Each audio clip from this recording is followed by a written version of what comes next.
বিগত সরকার আমলে যেটা 15 বছর ব্যাপী ছিল, সেই সময় সাংবাদিকরা বিভিন্ন ধরনের সমস্যার মধ্যে পড়েছেন, বিভিন্ন ধরনের হতাশার মধ্যেও পড়েছেন, ভয়ের মধ্যে পড়েছেন। আমি আমার ব্যক্তিগত অভিজ্ঞতার কথা বলি। আমি কবির ভাইকে গিয়ে বলছিলাম যে, কবির ভাই, এটা কিরকম আমল যেখানে শেখ হাসিনাকে শুধু ভালো বলা হয় আর বাকি সবাই যেন খারাপ হইলেও তাদের কারো কোনো কষ্ট হয় না, শুধু শেখ হাসিনাকে খারাপ এরকম বলা যায় না।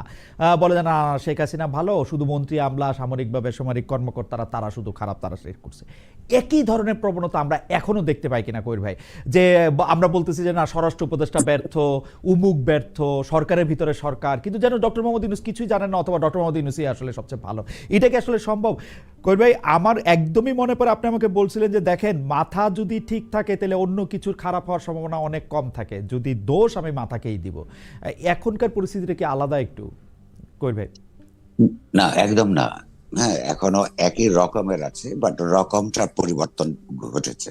যেমন ধরুন, আমরা একটু ছোট্ট একটা ব্যাকগ্রাউন্ড দিই। বাংলাদেশের মানুষ যে 15 বছরের কথা বলেছেন, একটা স্বৈরতান্ত্রিক লীগ সরকারের বিরুদ্ধে থেকে থেকে লড়াই করেছে। সেই লড়াইয়ের বিভিন্ন সময় উত্থান পতন ছিল, পতনের সময় আবার নিপীড়নের শিকার হয়েছে, এবং শেষ পর্যন্ত একটা জন শিক্ষার্থী গণ অভ্যুত্থানের মাধ্যমে তার পতন হয়েছে। এদেরকে ফ্যাসিস্ট বলা হয়, ঠিক ফ্যাসিস্ট। আমি বলবো, যদি ফ্যাসিজমের নানান ধরন থাকে, হ্যাঁ, তার যে ইডিওলজি ছিল, এটাকে জাতিবাদী এক ধরনের ফ্যাসিজম ছিল। তো এইটার বিরুদ্ধে যারা লড়াই করেছে, তারা কিন্তু সবই একই রকমের চিন্তার মানুষ নন। তাদের এক এক ধরনের রাজনৈতিক উদ্দেশ্য ছিল, এক এক ধরনের আদর্শিক প্রণোদনা ছিল। ফলে নানান ধরনের মানুষের কমন শত্রুতে পরিণত হয়েছিল লীগ সরকার, কারণ তার নিজেরা ছাড়া আর কাউকেই তারা তাদের রাজনৈতিক বুদ্ধিভিত্তিক তৎপরতা অ্যালাউ করতে তারা রাজি ছিল না।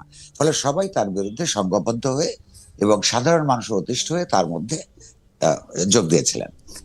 তারপর মাত্র 3 সপ্তাহে 1500 মানুষের হত্যাকাণ্ড, প্রায় 20,000 মানুষের আপনার নানা ধরনের আহত হওয়া, তার মধ্যে একটা কয়েকশো 600-700-র মতো মানুষের সারা জীবনের জন্য দৃষ্টি শক্তি হারিয়ে ফেলা, মাত্র 3 সপ্তাহ সময়ের মধ্যে যে নিপীড়নমূলক ব্যবস্থা চালু করেছিল। এবং আপনারা লক্ষ্য করবেন, কখনো কখনো মানুষ ভুলে যায়, এই গত আপনার শিক্ষার্থী গণঅভ্যুত্থানের একটা অন্যতম বৈশিষ্ট্য ছিল নারীর অংশগ্রহণ। মানে যেই পরিমাণে নারীরা তার সন্তানদের পাশে এসে দাঁড়িয়েছিল, অতীতেও নারীরা নানাভাবে সংগ্রামের মধ্যে ছিলেন আমাদের দেশে, কিন্তু এইবার দারুণ ভাবে তারা অংশগ্রহণ করেছিলেন। এখন এইটার মধ্য দিয়ে দু ধরনের আকাঙ্ক্ষা তৈরি হয়েছে। একটা হচ্ছে যার যার পুরনো যারা অঙ্গীকার, যেই যে রাজনীতির প্রতি তাদের অঙ্গীকার আছে, সেগুলোকে সামনে এগিয়ে নিয়ে যাওয়ার একটা পরিসর, মুক্ত পরিসর তৈরি হয়েছে বলে সবাই মনে করেছে। অন্যদিকে যে সাধারণ মানুষরা একেবারে পার্টিজান রাজনীতির সঙ্গে যারা জড়িত নন, তাদের মধ্যে একটা সাধারণভাবে একটা গণতান্ত্রিক আকাঙ্ক্ষা, সাংস্কৃতিক আকাঙ্ক্ষা তৈরি হয়েছে।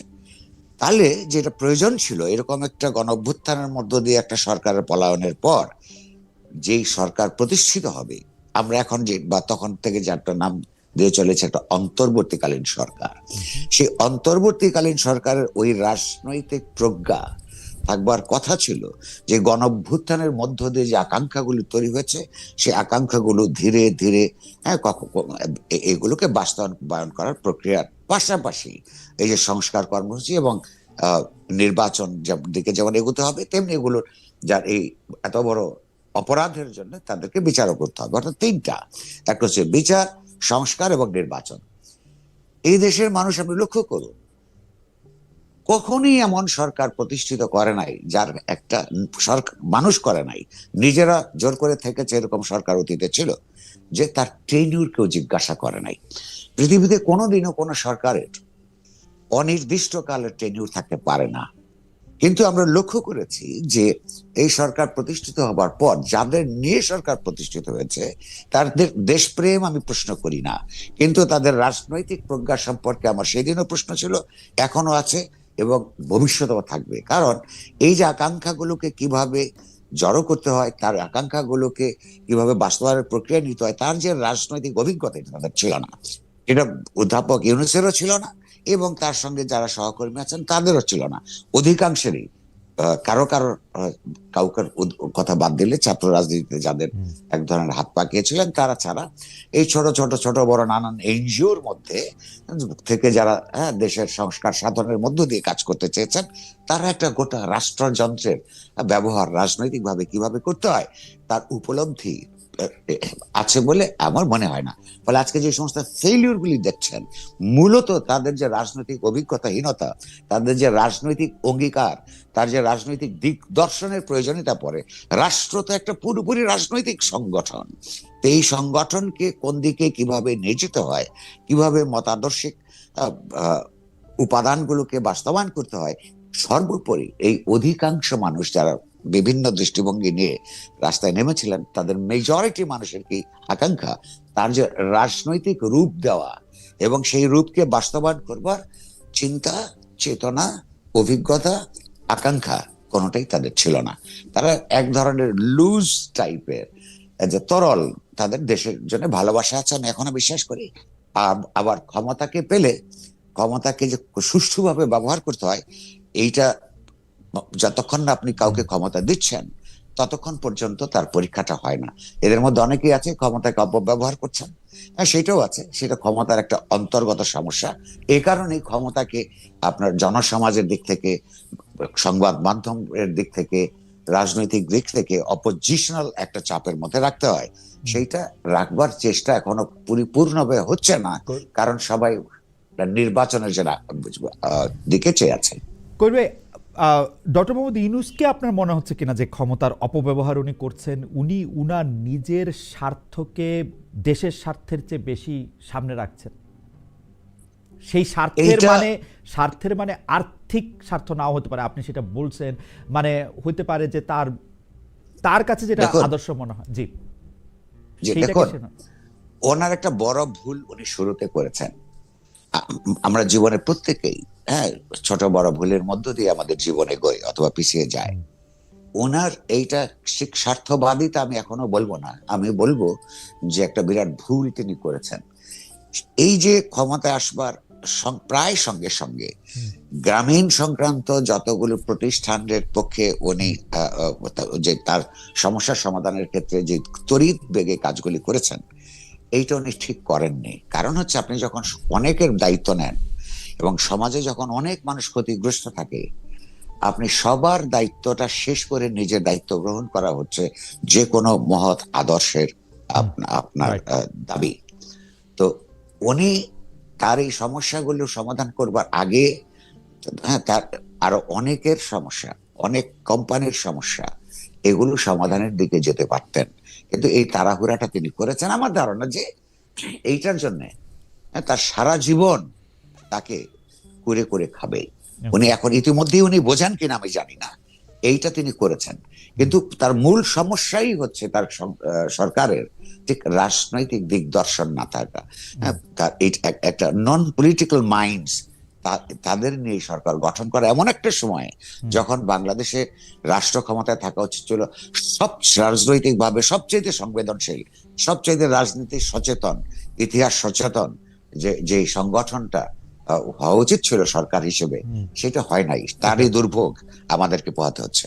রাজনৈতিক দিগদর্শন না থাকা, সরকারের ভিতরে সরকার, এই প্রসঙ্গগুলি নিয়ে আমরা আরেকটু ইলাবোরেট ভাবে আপনার কাছে আসবো, তবে কতগুলি প্রসঙ্গের খুব দ্রুত একটু অবতারণা করতে চাই, তারপর আবার আমরা ওই মধ্যে আসবো। কবির ভাই, আমরা দেখেছি যে ডেইলি স্টার প্রথম আলো আক্রান্ত হওয়ার পর বা ডেইলি স্টার প্রথম আলোর উপর আক্রমণ হওয়ার পর বলা হচ্ছে যে এখন তো আসলে মত প্রকাশের স্বাধীনতা দূরে থাক, বেঁচে থাকাই মুশকিল হয়ে গেছে। আমাদের প্রশ্ন এখানে দুইটা, ডেইলি স্টার প্রথম আলো প্রথম সংবাদ মাধ্যম কিনা যারা আক্রান্ত হলেন, এবং আমি যদি ধরে নিই যে ডেইলি স্টার এবং প্রথম আলো আক্রান্ত না হইল, ওই দিন আক্রান্ত না হইতো, কিন্তু একজন হিন্দু লোককে পুরায় মারা হইতো, খুলনায় একজন সাংবাদিককে গুলি করে হত্যা করা হইতো, তাহলে একই কথা ডেইলি স্টার সম্পাদক জনাব মাহফুজ আনাম মঈদিন বলতেন কিনা যে আমাদের আসলে মত প্রকাশ স্বাধীনতা দূরে থাক, বেঁচে থাকার স্বাধীনতাও নাই?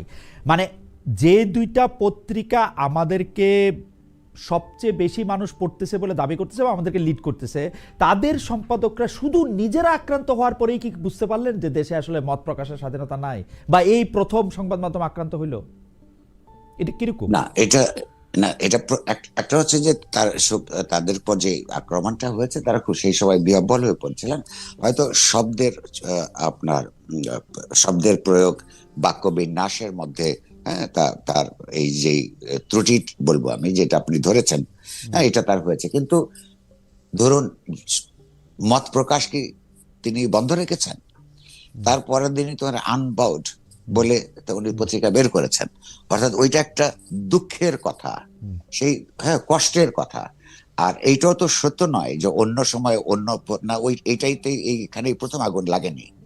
আর হ্যাঁ, অন্যান্য পত্র পত্রিকা, মিডিয়া প্রতিষ্ঠান আক্রান্ত হয়েছে, বন্ধ হয়েছে আওয়ামী লীগ আমলে।